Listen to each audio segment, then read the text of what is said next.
Let's understand present continuous tense now. The name itself suggests present continuous tense. Present ವರ್ತಮಾನ, continuous ಚಾಲನೆಯಲ್ಲಿರುವ tense ಕಾಲ. ಅಂದರೆ ಯಾವ ಕ್ರಿಯೆಗಳು ಈಗ ಚಾಲನೆಯಲ್ಲಿ ಇವೆಯೋ ಆ ಕ್ರಿಯೆಗಳನ್ನು ಹೇಳುವುದಕ್ಕೆ ಬಳಸುವ ಕಾಲವನ್ನು ಪ್ರೆಸೆಂಟ್ ಕಂಟಿನ್ಯೂಸ್ ಟೆನ್ಸ್ ಅಂತ ಹೇಳ್ತೀವಿ. ಇದಕ್ಕೆ ಇನ್ನೊಂದು ಹೆಸರು ಪ್ರೆಸೆಂಟ್ ಪ್ರೋಗ್ರೆಸಿವ್ ಟೆನ್ಸ್ ಅಂತ. ಹಾಗಾಗಿ the actions that are happening now, the actions that are taking place now, the actions that are happening at the time of speaking, ಅಂದರೆ ಮಾತನಾಡುವಾಗ ನಡೆಯುತ್ತಿರುವ ಕೆಲಸಗಳನ್ನು ತಿಳಿಸಲು, ಈಗ ಸದ್ಯಕ್ಕೆ ಚಾಲನೆಯಲ್ಲಿರುವ ಕೆಲಸಗಳನ್ನು ತಿಳಿಸಲಿಕ್ಕೆ ಪ್ರೆಸೆಂಟ್ ಕಂಟಿನ್ಯೂಸ್ ಟೆನ್ಸ್ ಅಥವಾ ಪ್ರೆಸೆಂಟ್ ಪ್ರೋಗ್ರೆಸಿವ್ ಟೆನ್ಸ್ ಅನ್ನು ಬಳಸ್ತೇವೆ. ಸೊ ಈ ಟೆನ್ಸಿನ ರಚನೆ ಹೇಗಿರುತ್ತೆ ಅಂದರೆ subject plus helping verb plus main verb plus ing. For example, I am teaching English. I am teaching tenses now. Like that, the sentences will be in present continuous tense. The usage of present continuous tense. Present continuous tense na ಎಲ್ಲಿ ಬಳಸ್ತೇವೆ ಅಂತ. Here are some things. Happening now. ಈಗ ನಡೆಯುತ್ತಿರುವ ಕ್ರಿಯೆಗಳನ್ನು ಸೂಚಿಸೋದಕ್ಕೆ. Temporary situations, ತಾತ್ಕಾಲಿಕ ಕ್ರಿಯೆಗಳನ್ನು ಸೂಚಿಸುವುದಕ್ಕೆ. Annoying habits, irritating ಹ್ಯಾಬಿಟ್ಸ್ಗಳನ್ನು ಸೂಚಿಸುವುದಕ್ಕೆ. ಚೇಂಜಿಂಗ್ ಸಿಚುವೇಶನ್ಸ್, ಬದಲಾಗುವ ಸನ್ನಿವೇಶಗಳನ್ನು ಹೇಳುವಾಗ ಪ್ರೆಸೆಂಟ್ ಕಂಟಿನ್ಯೂಸ್ ಟೆನ್ಸನ್ನು ಬಳಸ್ತೀವಿ. ಡೆಫಿನಿಟ್ ಫ್ಯೂಚರ್ ಪ್ಲಾನ್ಸನ್ನು, ಫ್ಯೂಚರ್ ಪ್ಲಾನ್ಸ್ ಅಂದರೆ ಡೆಫಿನಿಟ್ ಆಗಿರಬೇಕು, ಅವುಗಳನ್ನು ಹೇಳುವಾಗಲೂ ಸಹಿತ ಪ್ರೆಸೆಂಟ್ ಕಂಟಿನ್ಯೂಸ್ ಟೆನ್ಸನ್ನು ಬಳಸ್ತೇವೆ. See here, for an action going on at the time of speaking, ಯಾವ ಕ್ರಿಯೆ ನಾವು ಮಾತನಾಡುವಾಗ ಚಾಲನೆಯಲ್ಲಿ ಇರುತ್ತದೋ ಆ ಕ್ರಿಯೆಯನ್ನು ಸೂಚಿಸೋದಕ್ಕೆ ನಾವು ಪ್ರೆಸೆಂಟ್ ಕಂಟಿನ್ಯೂಸ್ ಟೆನ್ಸ್ನ ಬಳಸ್ತೇವೆ. ಉದಾಹರಣೆಗೆ, Arun is writing a letter at present. Arun is writing a letter at present. We are sitting in the garden. Arun ಈಗ ಪತ್ರ ಬರೀತಾ ಇದ್ದಾನೆ. ನಾವು ಗಾರ್ಡನ್ನಲ್ಲಿ ಕುಳಿತುಕೊಂಡಿದ್ದೇವೆ. The work is happening now. The action is going on now. ಮತ್ತೆಲ್ಲಿ ಬಳಸ್ತೀವಿ ಅಂದರೆ ಫಾರ್ ಅ ಟೆಂಪರರಿ ಆಕ್ಷನ್, ತಾತ್ಕಾಲಿಕ ಕ್ರಿಯೆಗಳಿಗೆ. For example, I am reading R K Narayan's novel. I am reading R K Narayan's novel now. We are learning English. ನಾವು ಇಂಗ್ಲಿಷನ್ನು ಕಲಿತಾ ಇದ್ದೇವೆ. ಇವು ತಾತ್ಕಾಲಿಕ ಕ್ರಿಯೆಗಳು. ಶಾಶ್ವತ ಕ್ರಿಯೆಗಳು ಯಾವುವು ಅಂದರೆ ಉದಾಹರಣೆಗೆ for example, I live in India. I teach English. I am a teacher. These are continuous actions. These are not temporary actions. I am reading R.K. Narayan's novel is a temporary action. It's not a continuous action. ಯಾವಾಗಲೂ ಇರತಕ್ಕಂಥದ್ದಲ್ಲ ಅದು. ಅಂದರೆ ಅದು it's not a forever action. I am reading now. We are learning English now. Next ಇದನ್ನೆಲ್ಲಿ ಬಳಸ್ತೀವಿ ಅಂದರೆ for a future planned action, ಅಂದರೆ ಭವಿಷ್ಯದಲ್ಲಿ ಯಾವುದೋ ಕ್ರಿಯೆಯನ್ನು ಪ್ಲ್ಯಾನ್ ಮಾಡಿರ್ತೀವಲ್ಲ ಅವುಗಳನ್ನು ಸೂಚಿಸೋದಕ್ಕೆ. We are visiting Agra this week. You can say we will visit Agra this week. That is also correct. But we are visiting Agra this week is also right. Here, visiting Agra is a future planned action that will take place in future. But the plan has been done now. We are visiting Agra this week. The CM is coming for visit next week. CM ಮುಂದಿನ ವಾರ visit ಮಾಡ್ತಾರೆ.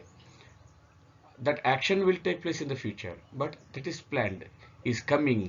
As I said, the sentence structure of present continuous tense is subject plus helping verb plus main verb plus ing.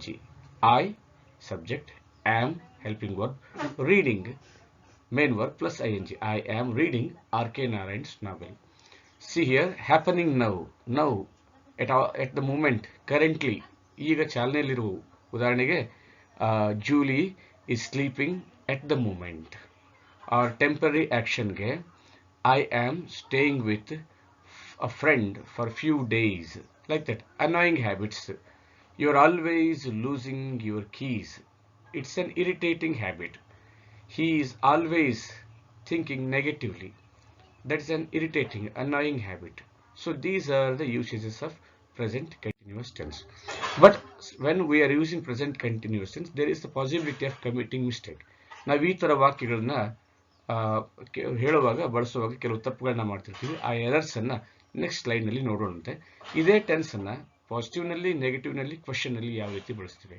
I am playing, you are, we are, They are playing. He is playing. She is playing. It is playing.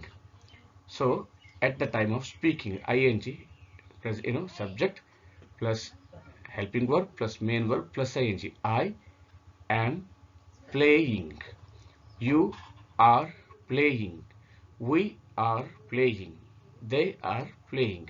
If you want to say these sentences in the negative, you can say, I am not playing. You are not playing. We are not playing. They are not playing. He is not playing. She is not playing. It is not playing. It is in negative tense. Then in questions, in interrogative sentence, how do you use? I am playing. Am I playing? Am I playing? Are you playing? Are we playing? Are they playing? Is he playing? Is she playing? Is it playing? So what is the change here that taking place? Here look at, in positive sentences, I am playing. Subject plus verb, subject plus helping verb plus main verb. In interrogation, plus first helping verb you use and later subject. Am, helping verb. I, subject. Playing. Am I playing? Are you playing? Is he playing? This is how you ask questions in present continuous tense. Now, let's see the errors that we may commit when we are using present continuous tense. Present continuous tense ಅನ್ನು use ಮಾಡುವಾಗ ಸಾಮಾನ್ಯವಾಗಿ ನಾವು ಮಾಡುವ ತಪ್ಪುಗಳು ಹೇಗಿರ್ತವೆ ಅನ್ನೋದನ್ನ ಈ ಒಂದು ಸ್ಲೈಡ್ನಲ್ಲಿ ಅರ್ಥ ಮಾಡ್ಕೊಳ್ಳೋಣ. ಇದು ಕಾಂಪಿಟೇಟಿವ್ ಎಕ್ಸಾಮ್ ದೃಷ್ಟಿಯಿಂದ ಬಹಳ ಇಂಪಾರ್ಟೆಂಟ್. ನಾನು ಬಹಳ ಬೇರೆ ಬೇರೆ ಎಕ್ಸಾಮ್ಗಳ ಕ್ವಶನ್ ಪೇಪರ್ನಲ್ಲಿ ಇದಕ್ಕೆ ಸಂಬಂಧಪಟ್ಟ ಪ್ರಶ್ನೆಗಳನ್ನು ನೋಡಿದ್ದೀನಿ. ಮತ್ತು ನಮ್ಮ ಎಕ್ಸಾಮ್ನಲ್ಲೂ ಸಹಿತ ಕರೆಕ್ಷನ್ ಆಫ್ ಎರರ್ಸ್ನಲ್ಲಿ ಡಿಗ್ರಿ ಎಕ್ಸಾಮ್ಸಲ್ಲಿ ಇದರ ಮೇಲೆ ಪ್ರಶ್ನೆಗಳು ಬರ್ತವೆ. There are some sentences. See then. We are seeing with our eyes. Are you hearing a strange voice? Are you understanding me? Are you following me? Sometimes your teacher asks in classroom, last bench students, are you understanding me? Are you hearing me? They say. Are these sentences correct? No, they are not correct. They are wrong.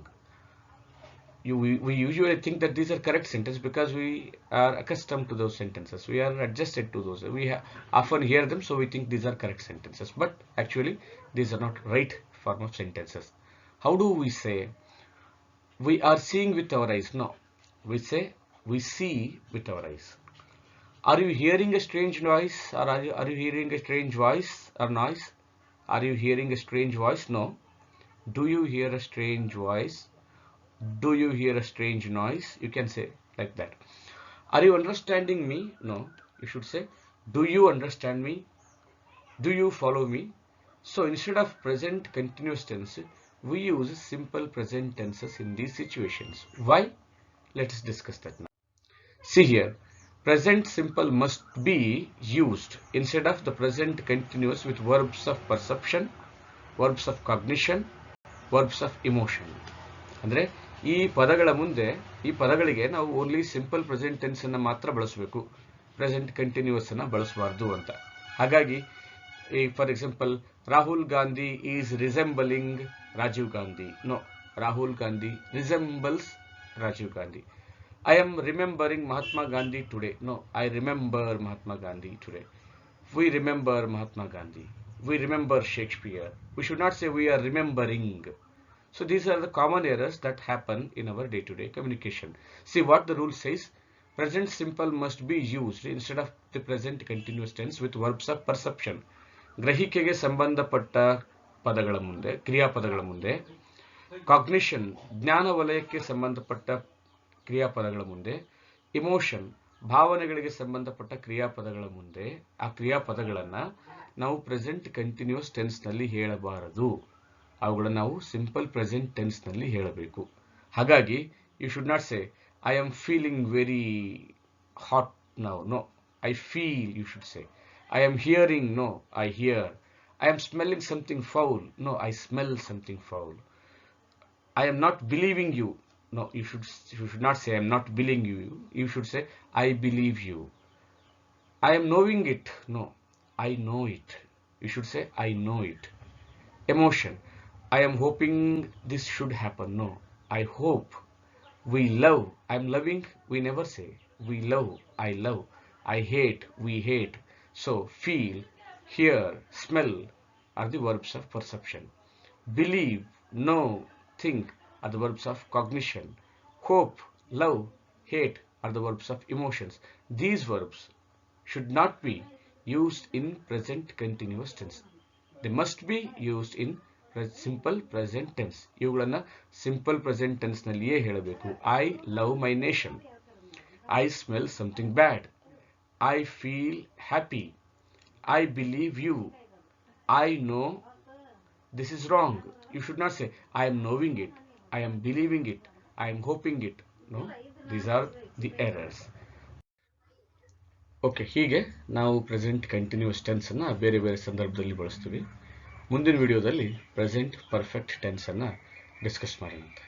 ಆದಷ್ಟು ಈ ವಿಡಿಯೋಗಳನ್ನ ನಿಮ್ಮ friends ಜೊತೆಗೆ, ಅವರು degree students ಆಗಿರ್ಬೋದು, competitive ಎಕ್ಸಾಮ್ಸ್ಗೆ prepare ಆಗ್ತಿರ್ಬೋದು, ಯಾರಾದರೂ ಇರಲಿ, high school students ಇರ್ಬೋದು, ಅವ್ರ ಜೊತೆಗೆ ಶೇರ್ ಮಾಡಿರಿ. ನಾನು ಸಾಧ್ಯವಾದಷ್ಟು ಇದನ್ನು ಕನ್ನಡದಲ್ಲಿಯೇ ಹೇಳ್ತಿರೋದಕ್ಕೆ ಕಾರಣ ಏನಂದರೆ ನಮ್ಮ ರೂರಲ್ ವಿದ್ಯಾರ್ಥಿಗಳಿಗೆ ಅನುಕೂಲವಾಗಲಿ ಅಂತ ಹೇಳಿ. ಸೊ ಸಾಧ್ಯ ಆದಷ್ಟು ನಾನು ಎಕ್ಸ್ಪ್ಲೈನ್ ಮಾಡ್ತೀನಿ. ಈ ಎಲ್ಲ ಟೆನ್ಸ್ಗಳ ಡಿಸ್ಕಷನ್ ಆದಮೇಲೆ ಕಾಂಪಿಟೇಟಿವ್ ಎಕ್ಸಾಮ್ ದೃಷ್ಟಿಯಿಂದ ಟೆನ್ಸನ್ನು ಯಾವ ಥರದ ಪ್ರಶ್ನೆಗಳನ್ನ ಟೆನ್ಸ್ ಮೇಲೆ ಕೇಳ್ತಾರೆ, ಯಾವ ರೀತಿ ಟೆನ್ಸನ್ನು ಕಾಂಪಿಟೇಟಿವ್ ಎಕ್ಸಾಮ್ಗಾಗಿ ಓದಬೇಕು ಅನ್ನೋದನ್ನು ಕುರಿತು ನಾನು ಡಿಸ್ಕಸ್ ಮಾಡಿದ್ದೀನಿ. ಬಹುಶಃ ಈ ಟೆನ್ಸ್ಗೆ ಸಂಬಂಧಪಟ್ಟಂತೆ ಒಂದು 5 ರಿಂದ 6 ವಿಡಿಯೋಗಳನ್ನ ನಾನು ಮಾಡಬಹುದು. ಹಾಗಾಗಿ listen it properly and share it with your friends. Thank you for listening.